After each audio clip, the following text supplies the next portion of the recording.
Police खात्याचं काम चांगलं झालेलं आहे. त्यांनी पहिल्या दिवसापासूनच खूप तातडीने प्रत्येक गोष्टीवरती बारकाईने लक्ष ठेवून साहेबांचं म्हणणं पण आहे तर 15 दिवसाच्या आत त्यात दाखल करता येईल. आमची अपेक्षा फक्त एकच आहे तर नसरापूरला ज्या पद्धतीने त्या आरोपीला अजून पण फाशी जाहीर होणं पण तर तो अपिलात जात आहे. तर ते अपिलात तर त्याला परत त्या प्रक्रियेतून अशी प्रक्रिया म्हणजे नाही का आम्हाला अपेक्षित नाही. कारण काय होतं आहे का आरोपी अशा पद्धतीने फिरणं किंवा आमच्या चिवटामध्ये जो इथं तर पडून म्हणजे जीव घेतलेला आहे ती म्हणजे नाही का तर तो इथला मोका फिरतोय म्हणजे त्या पद्धतीने शक्यतो पोलिसांच्या ताब्यात असेल पण तर तो हो ताब्यातच येतो पण तर तो अशा पद्धती इतके दिवस तर तो जपतोय असं होणार नाही. नसरापूरसारखेच आपण ते पण फास्ट ट्रॅकवरतीच आपण त्यांना शिक्षासाठी आपण विनवणी केलेली आहे आणि तसे मुख्यमंत्र्यांनी आदेश दिलेले आहेत. लवकरच पोलीस प्रशासन जे आहे ते त्याच्यावरती कारवाई करणार आहे. त्याच्यामुळे तुम्ही काळजी करू नका. बरोबर आहे तेच तसंच आपण सांगितलेलं आहे. मुख्यमंत्र्यांनी सुद्धा त्याच्यावरती ॲक्शन घेतलेली आहे. तेच तुम्हाला मी सांगते. आणि ज्या काही गोष्टी आता म्हणजे ही जी घटना आहे ती खरोखरच म्हणजे अत्यंत दुर्दैवी आहे आणि समाजाला काही माफासदारी आहे. अशा घटना वारंवार होणं अतिशय दुर्दैवी आहे खरं सांगायचं तर. आणि मी पहिल्याच दिवशी जशी घटना कळली तशी लगेच मी पोलीस प्रशासनाला या गोष्टीची दखल घ्यायला सांगितलं आणि तसं त्याची कारवाई झालेली आपण सगळ्यांनी बघितलेली आहे. ताबडतोब जो व्यक्ती आहे त्याला अटक करण्यात आलेली आहे आणि पुढच्या गोष्टी सगळ्या चालू आहेत. अत्यंत म्हणजे जो काय घटना घडली त्याचं आम्हालाही अतीव दुःख आहे. कुठंच असं घडलं नाही पाहिजे. लेकराचा तर जीव जाणं अत्यंत वेदनादायक आहे आमच्यासाठी सुद्धा. त्यामुळे मी त्यांच्या भावना समजू शकते.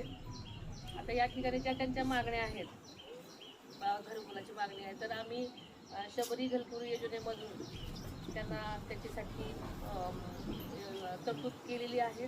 ऑलरेडी त्यांचा आदेश आलेला आहे. परत ह्यांच्या खात्यामध्ये मनोधैर्य बालविकास आणि महिला बालविकासच्या अंतर्गत मनोधैर्य योजनेअंतर्गत त्यांच्या खात्यावर आज 10 लाख रुपये जमा होणार आहेत.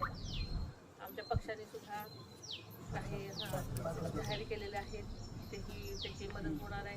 तिच्या भावंडांना आम्ही शिकवायची पण जबाबदारी घेतलेली आहे. आणि सगळ्यात महत्त्वाचं म्हणजे तुमच्या सगळ्यांची जी भावना आहे की जास्तीत जास्त फास्ट ट्रॅकवरती शिक्षा झाली पाहिजे तसेच आदेश मुख्यमंत्री साहेबांनी केलेले आहे. तर तसं पोलीस प्रशासन कारवाई करत आहे. त्याच्यामुळे तुम्ही काळजी करू नका. मी एक पालकमंत्री म्हणून तुमच्या पाठीशी कायम खंबीर उभी आहे. त्याच्यामुळे तुम्ही अजिबात काळजी करू नका. मी इथं जरी आले नसेल काही जण म्हणाले की दादा असते तर लगेच आले असते पण मी काही जरी इथे आले नसेल तर मी लगेच कारवाई करायला सांगितलं होतं. आदेश दिले होते. तशी कारवाई तात्काळ झालेली आहे. त्याच्यामुळे तुम्ही कृपया काळजी करू नका. ही अशा घटना वारंवार होणं अतिशय दुर्दैवी आहे. पण आपण ह्या सगळ्या घटना घडलेल्या असताना सगळ्यांनी सावधतेने आणि आपणही सगळ्या अशा गोष्टींवरती आळा घालण्यासाठी तळागाळातून सहकार्य केलं पाहिजे. दक्षता बाळगली पाहिजे असं मला वाटतं. त्याच्यामुळे तुम्ही तुमच्या पाठीशी सगळ्यांच्याच मी सदैव आहे. कुठल्याही चुकीच्या गोष्टी आम्ही पाठीशी घालण्याचा अजिबात प्रयत्न करत नाहीत. त्यांना जास्तीत जास्त अशा लोकांना शिक्षा झालीच पाहिजे असं आमचंही मत आहे. सरकार नेहमी तुमच्या पाठीशी खंबीरपणे उभं आहे. त्याच्यामुळे तुम्ही काळजी करू नका. आपण सर्व आदिवासी बांधव करतो आमच्या कारवाईला समाधानी आहोत.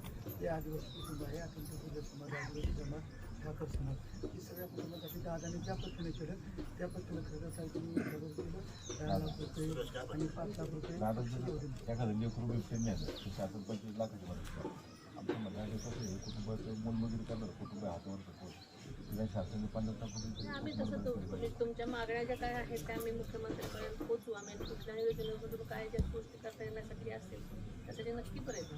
या 2 गोष्टी आणि तुमचं ते हायमास इथे बसवायचे आहे ते त्याच्यासाठी सुद्धा सोलर हायमास बसण्यासाठी जी तुम्ही मागणी केली त्याच्यासाठी सुद्धा आपण सूचना केलेल्या आहेत आणि लवकरात लवकर ते सर्वे घेऊन ते करतील सुद्धा. त्यातून शिवाय पोलीस यंत्रणेला सुद्धा CCTV म्हणजे ज्या मोक्याच्या ठिकाणी आहेत आणि ज्या असे अडचणीच्या ठिकाणी CCTVची म्हणजे लावण्यासाठी सुद्धा तसे आदेश दिलेले आहेत. त्यामुळे मोस्टली तुमच्या ज्या काही गोष्टी आहेत त्याची दखल घेतलेली आहे. भाऊ जे बोलतायत ते दृष्टीने जर पाहिलं तर हे बिबट्यापेक्षा पण खूप नाही का विचित्र आणि खूप गंभीर म्हणजे अशी नाही नाही नाही, का म्हणजे घटना आहे. तुम्हाला सांगते की अतिशय गंभीर आहे. त्यासाठीच सर्व पातळ्यांमधून प्रयत्न होणं गरजेचं आहे. त्याच्यामुळे सगळ्याच गोष्टी आम्ही सजगतेने बघतोय आणि कशा योजना अशा घटना वारंवार घडल्या नाही पाहिजे यासाठी शासन सदैव प्रयत्नशील आहे. त्याच्या सूचना सगळ्यांना देण्यात आलेल्या आहेत. तुम्ही ताई मुख्यमंत्र्यांशी बोला आणि बोलून तालुक्याची विनंती आहे. तालुक्याची विनंती आहे. नक्की आता तुमच्या ज्या काय नवीन अजून काही गोष्टी असतील नक्की त्यांच्या कानावर घालेन आणि जास्तीत जास्त लवकर तोडगा काढण्याची सुद्धा मी मागणी करेन. सरपंच आहे सुनीतरावांनी अत्यंत पारदर्शकपणे एकदम लक्ष घातलेलं आहे. आपल्याला 10 लाख रुपये ते 2 फुटामध्ये येतील, 5 लाख रुपये पक्षाने दिलेले आहेत आणि वहिनी अत्यंत सर्व अधिकारी माझं तेच म्हणणं आहे. कारण 10 लाख रुपये दिले सेंटर्स म्हणजे नाही करतात त्याबद्दल त्यांचा आभारी आहे. पण परिस्थिती काय माहिती आहे का? 2 मिनिटं का जेणेकरून भाऊंच्या म्हणण्यानुसार का जर बिबट्याने जर हे केलं तर 25 लाखापर्यंत नाही शासन दिलं तर मग आज तर आज त्याच्यापेक्षा पण भयानक नरदम आहे. तुमची सूचना आहे ना हां. मी मुख्यमंत्री साहेबांपर्यंत पोहोचवते आणि का जो योग्य असेल तो आम्ही घेऊ. हो कारण या ठिकाणी नुसतं फक्त नाही का मुलगी गेले तर दुःख नाही तर ते विचित्र पद्धतीने गेले तर ते म्हणजे आम्हाला हे नाही होत तुम्हालाच नाही कुणालाच हे म्हणजे मान्य होण्यासारखी गोष्ट नाही. हे सगळ्यांनाच अतिशय वाईट वाटलेलं आहे. असं कुणावरही घडलं नाही पाहिजे यासाठी आपण सगळ्यांनी तेच सांगते मी तुम्हाला सगळ्यांनी काळजी घ्यायची त्यासाठी आणि आमच्या परीनं सरकारच्या परीनं ज्या काही गोष्टी तुमच्यासाठी करता येण्यासारख्या आम्ही करत आहोत. त्यामुळे आपण काळजी नसावी एवढी तुम्हाला सगळ्यांना विश्वास देते. काही असलं तर मी सदैव तुमच्या पाठीशी आहे. तुम्ही कधीही मला काही असेल तर लगेच सांगू शकता. मानसिक स्थिती संपूर्ण महिलांच्या बिघडलेली आहे. तर आता त्यासाठी आपण सगळ्यांनी खूप प्रयत्न केले. तर मी तर आज म्हणून धन्यवाद पण मानते. सिंग सरांची पण कार्यवाही म्हणजे आम्ही बघितली. सातत्याने त्यांनी येऊन त्याचा पाठपुरावा केलेला आहे. म्हणजे काही मानसिक स्थितीसाठी म्हणजे त्या मुलींचं मनोबल आणि मातांचं मनोबल या घटनेने विशेषतः म्हणजे माझ्यासारख्या सगळ्या पहिलं हे आहे की ह्याचे वारंवार जर तुम्ही त्यांच्यामध्ये अजून भेटत राहिला सगळेजण तर ह्या गोष्टी अजून गंभीर होत जातील. कारण शेवटी मानसिकता जपणं आपल्या सगळ्यांचं काम आहे, फक्त लेक्चर देणं नाही. त्यामुळे आपण सगळ्यांनीच ही काळजी घेतली पाहिजे की त्यांना जास्तीत जास्त कसं म्हणजे त्यांना मोकळं ठेवता येतात, आधार वाटेल एवढंच वागलं पाहिजे. सारखं येऊन त्याच गोष्टी बोलल्या तर अजून जास्त मानसिकता बिघडण्यावर परिणाम होतो. त्यामुळे आपण सगळ्यांनी ते काळजी घेतली पाहिजे. ठीक आहे. पालकमंत्री मोदी इथे आल्या आणि प्रशासन सुरुवातीपासून आपण पाहत आहे म्हणजे जे काही सांगायची गरज नाही त्यामुळे त्या सगळं बरोबर बोललेले आहेत आणि आपण ते अनुभवलेलं आहे. SP-चा फोन झाला तर सांगितलं की पालकमंत्र्यांनी आदेश केले तर मी स्वतः निघालेले स्वतः झाले त्या दिवशी 3 दिवस होते. मी स्वतः आपल्या समाजाचे आभार आहे. फास्ट ट्रॅकवर होईल त्या बोलल्याप्रमाणे फाशीच होईल हे पण आम्हाला माहीत आहे. लवकर फाशी टाकते नरसापूरच्या आधी होईल म्हणजे एक सगळी कारवाई आणि फाशी लवकर तुम्ही जे म्हटले ना प्रोसिजरचा जो कालावधी तो आता कसं आहे की आता घटनेप्रमाणे तो कालावधी जो आहे टाईम बॉन्ड 15 दिवसात 400 त्याच्यानंतर पुढे गेला तर पहिला कोर्ट सेकंड कोर्ट मग राष्ट्रपतीला अर्ज किंवा काय आपण पाठवत नाही.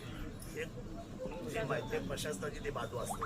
पण ठीक आहे कायदेशीर बाजूला कुठेही डिलाय होणार नाही.